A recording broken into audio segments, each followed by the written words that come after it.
When Jeff reached puberty, that's when it said that he discovered that he was gay. During this time, also, his parents, their relationship was just getting worse, and they were going to try counseling, marriage counseling, to try and save their marriage because, it wasn't looking too good for them. Marriage counseling didn't work for them, and they decided to just get a divorce. Jeff's dad thought it'd be best if he moved out of the home. And then in May of 1978, Jeff graduated from high school, and shortly after, Joyce, she was awarded custody of her younger son. She ended up vacating the family residence. She left Jeff by himself at the family home. Jeff had just turned 18 in that time, like he was considered legally an adult. On June 18th, 1978, Jeff was driving home and he noticed a hitchhiker. This hitchhiker is a young man and he's kind of cute. So Jeff pulls over and asks, "Hey, do you want to come over to my place? We could just hang out, like no big deal. Like I got the house to myself." So Jeff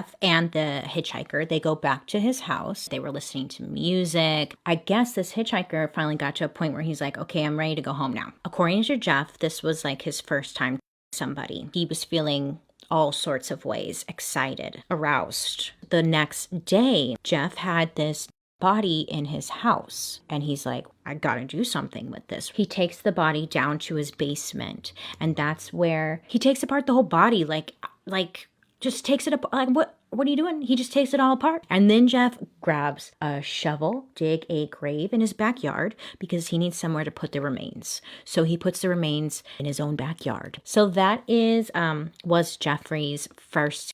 6 weeks go by. Jeff's father has found a new love. He's got a new girl, and actually a new fiance, I'm sorry.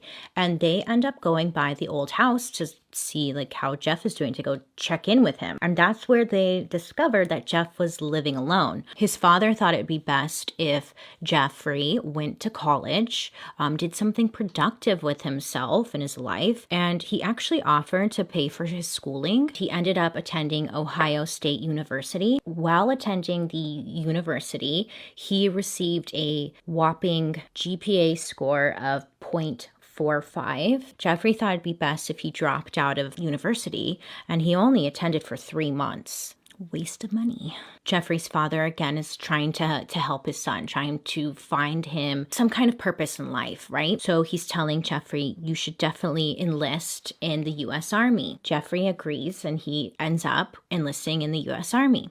And he actually trained as a medical specialist in San Antonio, Texas. And then in July 1979, he was stationed in West Germany, where he served as a combat medic. 2 soldiers would later attest to having been by Jeffrey while in the Army. In March of 1981, Jeff was deemed unsuitable for military service and was discharged from the Army. He moves to Florida, and he actually found work at a local restaurant, and he rented a room in a nearby motel. And sadly, he got evicted from the motel that he was living at for not paying. Once he got kicked out, he just kind of really was left with nowhere to go, and he was feeling very defeated. And he ends up calling up his dad and asking if he could come back to Ohio. He moves in with his father and his new stepmother. He would be arrested for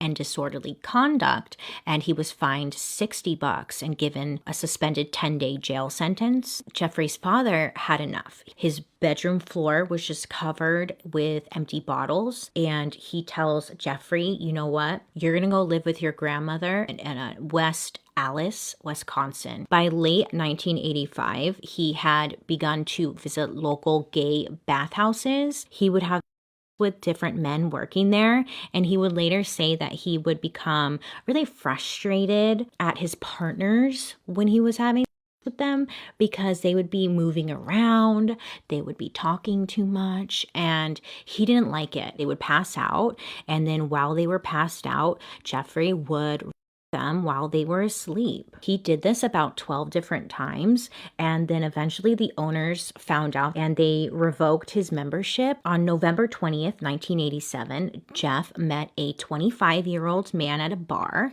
and he asked if he wanted to return with him to his hotel and stay with him, hang out. Following morning, though, Jeffrey wakes up, and when he wakes up, he sees that the victim, or the man that he brought home the night before, he was laying beneath him on the bed. His chest was and it was black and blue with bruises. He decides to purchase a large suitcase, and he stuffs the body into this suitcase. He ends up taking the body or the suitcase back to his grandmother's house, just leaves the suitcase unopened. He just leaves it there for about a week. So once the week goes by, that's when he decides to open up the suitcase and the body. 2 months later, Jeff comes across or meets a 14-year-old Native American worker. Jeff went up to him and was like, "Hey, would you pose for pictures? I'll give you $50. Just come over to my place." Jeffrey ends up him. Once he passed out, that's when he him. March 24th, 1988. Jeffrey now meets a 22-year-old man outside of a gay bar. Jeff asks, "Hey, I'll give you $50 if you just come and hang out with me and spend the remainder of the night with me." This 22-year-old was like, "Okay." They go back to Jeffrey's grandmother's house again. Same thing. Him, and then once he's passed out, he him with a leather strap. April 23rd, Jeffrey lured another young man to his house. However, this time, after giving this victim coffee, both he and the victim heard Jeffrey's grandmother calling down towards him because they're in the basement. His grandma is yelling like, "Jeffrey, is that you?" This obviously freaked him out, and he tried to play it off as if he was there by himself, as if he didn't have a guest with him. But his grandma knew that someone was with him because she heard it. So she knew that someone was with him. So he's like, "Okay, I can't this guy because my grandma knows that I've got someone down here." Jeffrey had already this victim, and the victim was unconscious. So he ends up carrying him out to the car, and then he drives the victim to the county general hospital, just drops him off, and then leaves. That victim is so lucky, you know? In September of 1988, Jeffrey's grandmother asked him to move out of her house because of his habit of bringing young men to her home late at night. And she also said, like, there's just some really foul smells coming from both the basement and the garage, and it must be your stuff. I don't like it. It's bothering me. He ends up finding a 1-bedroom apartment on September 25th. He ends up moving out, and I'm not even kidding you, the next day, Jeff was arrested. What was he arrested for? Well, he actually got caught. He lured a 13-year-old boy into his apartment. He got caught, and he was arrested May 23rd, 1989. That's when his sentencing takes place. Jeffrey got 5 years probation, and he had a work release permit. That way he could keep his job. He also had to register as a offender. So in May 1990, that's when Jeff moved to his own apartment again, and this time it was located on North 25th Street in Milwaukee. Within a week of moving into his new apartment, Jeff was ready to get his 6th victim, who was a 32-year-old male worker. Jeff had lured to his apartment with the promise of $50. He gave the victim a drink laced with 7 sleeping and then him. Jeff then met a 22-year-old Chicago native, and he agreed to come back to Jeffrey's apartment. When they got back to his place, at this time, he only had 2 sleeping left, and he knew that wasn't enough to knock him out completely. So instead of knocking this victim out, he just his throat Jeffrey was kind of excited about this because that's what he wanted. He was hoping to induce a permanent, unresistant, submissive state, somebody who's still alive, someone that he could control and keep around. And if he could do this and achieve this, that would be his ultimate goal. Jeffrey says that the victim said, quote, "I have a headache. What time is it?" End quote. In response to this, Jeffrey again was like, okay, I need to him again. He needs to go back to bed. Go mimis. This time he tells him. In 1991, there were fellow residents in the apartment complex. They were repeatedly complaining to the manager that there was foul smells coming from Jeffrey's apartment. And on top of that, they also complained that there was sounds of falling objects and occasionally a chainsaw. So the manager contacts Jeffrey. Hey, other people are complaining that there's a smell coming from your place. And Jeffrey was like, yeah, well, my freezer broke. All the food inside of it just became spoiled, and that's why they're smelling this. The manager was like, oh, okay, yeah, so just get that cleared up. People are complaining, blah, blah, blah. Hang up the phone, click. A week or two goes by, and the manager calls him again, and he said, bring, bring, hey, so your neighbors are still complaining that there's a smell coming from your apartment. I thought you had cleared this up. And Jeffrey said that, oh my God, you don't understand. Several of my tropical fish had, and it's causing this horrendous smell.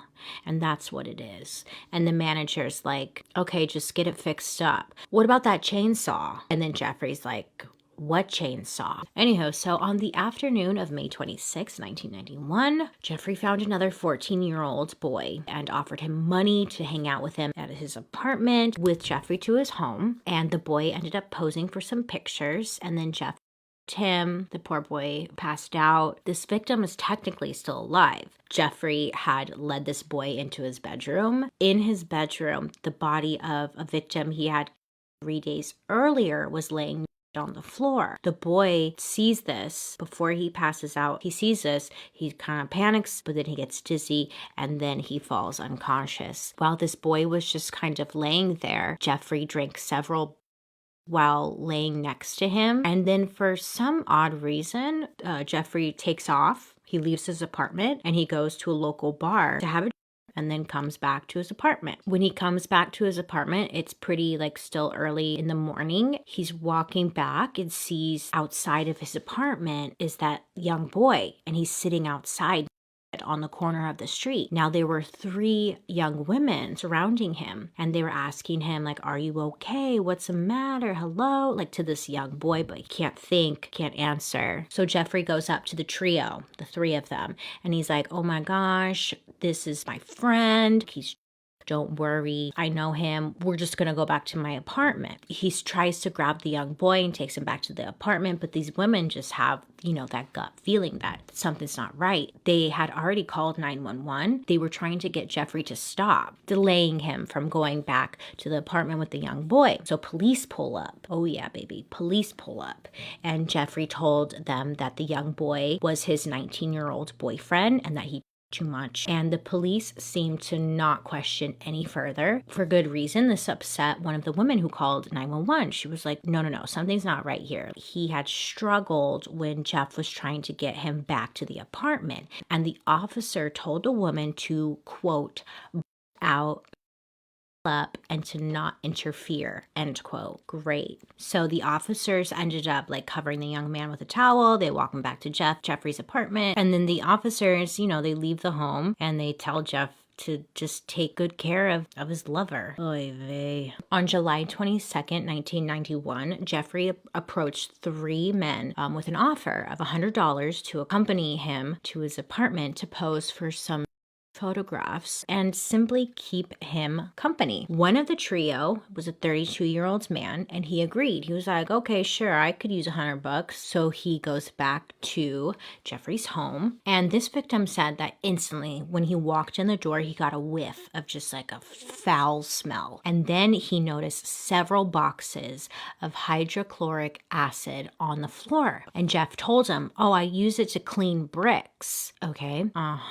So the 2 of of them go into Jeff's bedroom. And there in the bedroom was a 57-gallon drum in the corner, which the victim said there was this smell definitely coming from this drum. Now, at this point, the victim, he just knew like something's about to go down. He just him in the face as hard as he can, and then he runs out the front door.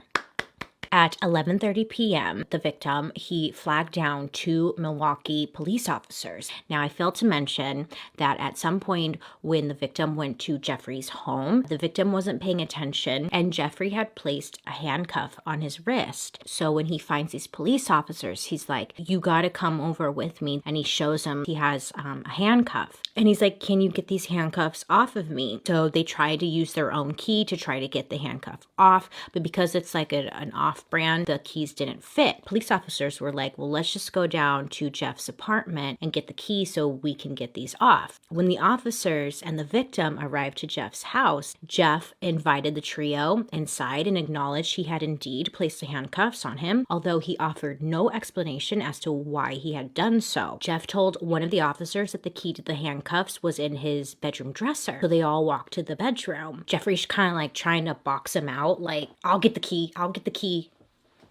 trying to get to the key before them, but instead police officers are like, get out of our way, we'll get them. And this is when one of the police officers saw the dresser drawer. It was open, and guess what? It contained many Polaroid pictures, many of which were just human bodies in various stages of.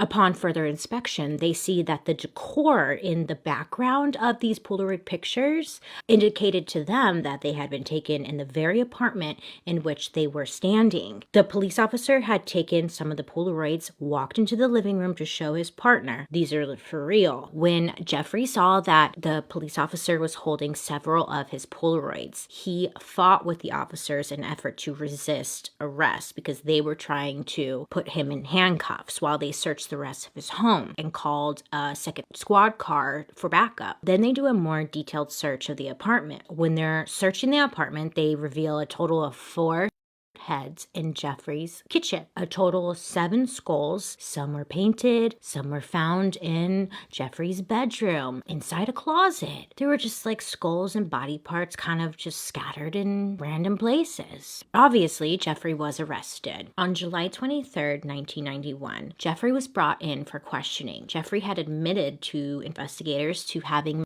16 young men in Wisconsin since 1987. And on January 30th, 1992, his trial began for the 15 counts of first-degree.